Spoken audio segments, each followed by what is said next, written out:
Bannayuganda mbalamusizaako nnyo ku lwa Spike News.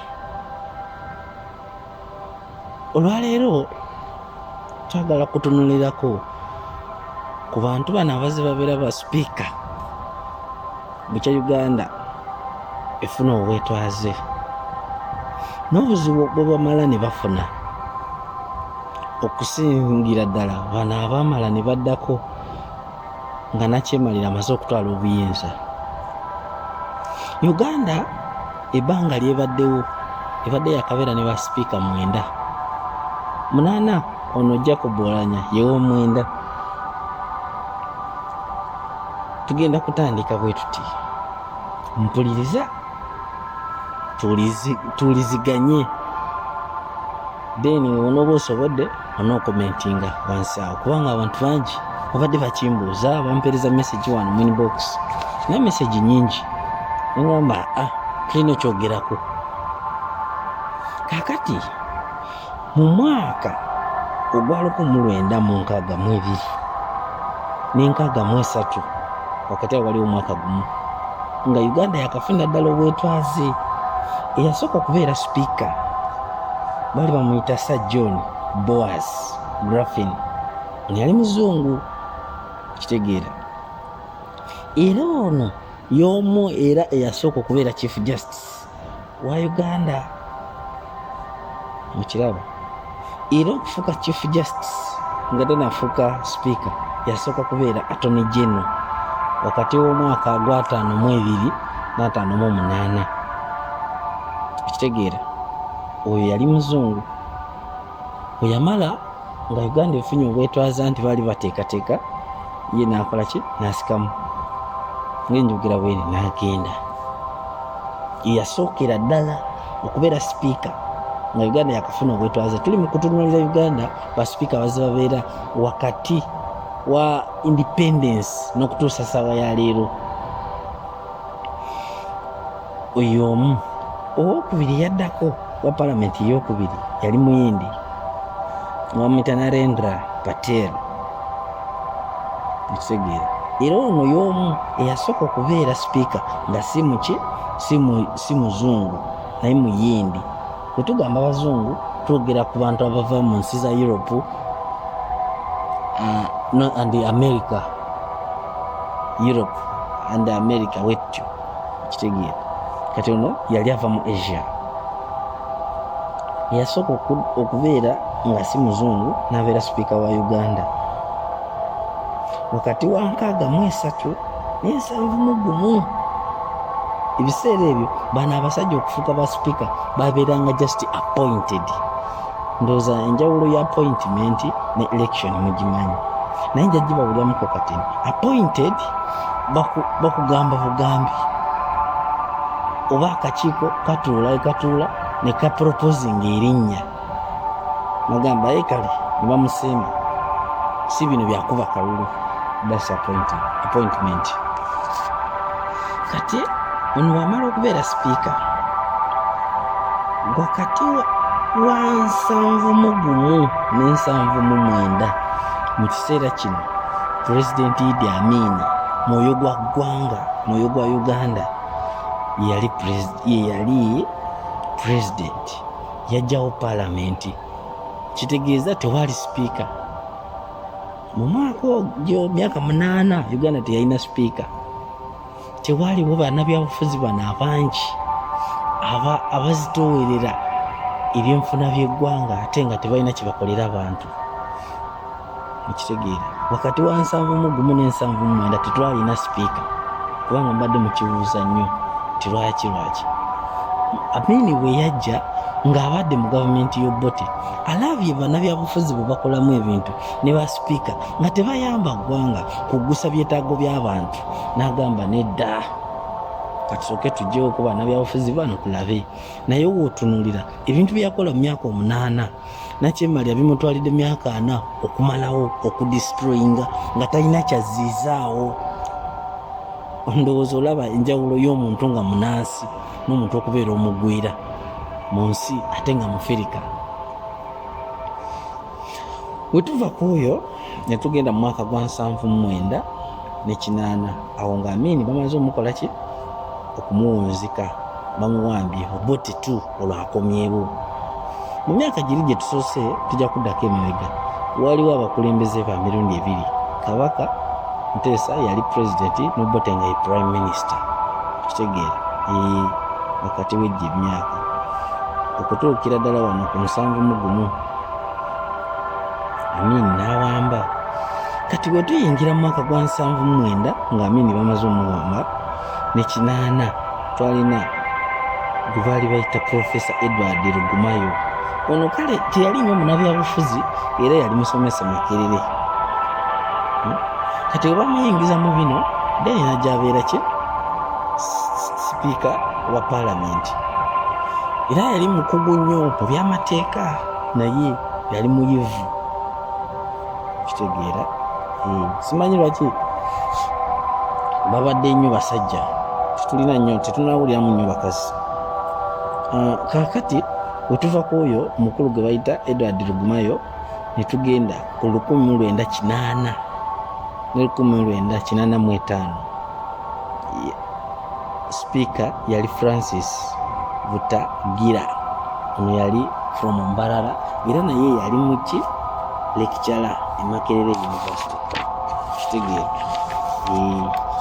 basipiika batera okubeera abayivu, basipiika wa Uganda. Kakati mu mwaka egyo jjukira ebiseera ebyo Uganda yalimu nnyo entalo era Uganda ebaddemu nnyo entalo. Tukyalemereddwa okutereeza ebyobufuzi byaffe ebyobukulembeze bwaffe. Tuwuliddwa mukulembeze avaayo n'ateekawo enkola ennungamu nti ne bannansi bayinza ogyenumirizaamu. Betulaba bakola bibakusa bibaprotectinga na buyinza nga bulaba kati Museveni byali mukola akola bikuuma bugagga bwanyaguludde ensi. Era bimu ku bimutiisa okuvaako gamba kati bwe nvaako bino byenabba wano bino byenabba wano naabikuuma ntya. Okitegeera eyo yenkola embi ey'abakulembeze ababi abatafa ku nsi. Kati wetuva mu mwaka gwa 1900 omanyi 85 netugenda mu 1986. Uliriza bulungi wakati wa 1986 ne 96 wakati waliwo emyaka 10 Museveni Kawenkene ye yali speaker. Kyokka ye speaker ye president. Omusajja ono bannange yali chairperson w'olukiiko olwa National Resistance Council. Bagiyita resistance kubuzaabuza naye erina amakulu amalala getegeeza RAO. Netunaddamu tujja gibabuulira. Kati Museveni afuuka president nga bamaze okuwamba. Mubiseera baali bawambye gavumenti ya Bazilio Okero. Tito Okero lutwa awo Bazilio. Ekitegeera wakati w'eryo ebbanga kati Museveni nga ye speaker ye president ye buli kimu yawamba parliament. Kati ekyo bwe kibeeraawo ng'akyali speaker yakozesa obukujjukujju ng'era bw'omumanyi n'ayisaawo bino by'owulira the Constituency Assembly CA Constituency Assembly ezo ne batandika okulonda oba okusala constituencies ezo z'olaba. Kati abaava mu Constituency Assembly be baamala ne bafuuka ababaka awa paalamenti. Eno eriko kati nga yeefudde nti awaddeyo naye mu kuwaayo teri kiraga nti Museveni yawaayo paalamenti era ndowooza mulaba akyagirina. Kyova olaba paalamenti tekola mirimu gye teekeddwa kukola. Ebitongole byonna tebikola olw'obukulembeze Museveni okwagala okubeera nga yekamala byonna buli kimu. Bwe baagira nti bayisiza Constituency Assembly mu 93 ne bakola constitution egy'oli ya 93 eyajjawo embeera zonna okuba nti munansi alina waakolera ebimugasa oba paalamenti eyinza okuyamba munansi negwawo. Kaakati bwe twatuuka mu 96 ne 98 tulina omusajja gwe bayita James Wapakabulo. James Wapakabulo yali musajja from Mbale. ono ye sipiika eyasooka okulondebwa ababaka bali aba Constituency Assembly, kubanga ono yali musaale nnyo mu kukola amateeka ago agaleeta Constituency Assembly, ono James Wapakabulu. Kati era n'afuuka sipiika, okitegeera, ng'alondeddwa. James Wapakabulu ono yali muganzi nnyo wa Museveni from Eastern. Naye James Wapakabulu olw'okubeera nti yali munansi, bwe batuuka mu 2005 oba mujjukira sage ey'okulifitinga term limit, James Wapakabulu nga ye sipiika yakiwulira nga akitegeera mu kuyisa etteeka eryo. Kati bwe yali nti akiwakanyiza, omukulu n'anyiiga, era omukulu bwe yanyiiga yavaako bubi nnyo ku bwa sipiika, nga bwe yavaako awo ne bamuwa minisitule endala, simanyi yali ya foreign affairs, era tebyamugendera bulungi. Ku last yamaliriza afudde. Kati bwe bawulira omuntu yenna aleeta resistance mu kkubo lya nakyemalira, amaliriza aluguzeemu obulamu, wadde wanaabuzaabuza naye era amaliriza amuse. Kale Kadaga alina okutunula ennyo enkaliriza, bwekiba nga kituufu wabaddemu enkayana. Kaakati bwe tuvaawo wakati wa 98 ne 21 tulina omubaka gwe bali bayita Francis Ayume from Koboko, that's West Nile. Kati ono naye yali munansi mwoyo gwa ggwanga, era baalimu obutakkaanya mu kibiina kya NRC ekyo ky'owulira. Kati baabeera n'obutakkaanya ne bamuggyako. Kati mu kumuggyako ate omanyi ebya Museveni, akuggyako bubi, n'akuswaza, n'akumalamu amaanyi, n'akutyoboola. Kati wamala okutyoboola bwe bamuggyako, oluvannyuma ng'oyise ebbanga ttono bamutega accident, n'afiira mu accident y'emmotoka. Ebyo ne bikomaawo. Francis Ayume kati 21 paka 2011 Sekandi n'akikwatamu Edward Kiwanuka Sekandi, ono gwe muyita Simala googera.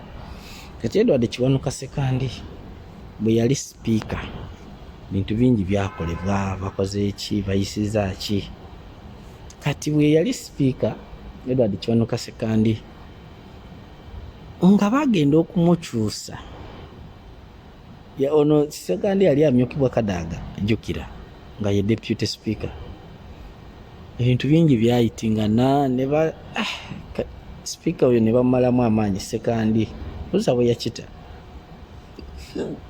ne bakikwasa Kadaga, ne Kadaga naye akivuzeemu myaka era ndowooza naye 10 kuva 2011 mpaka 2020 Kadaga. Era mwalabye byabaddewo. Kadaga mukyala muyivu nnyo, amanyi amateeka,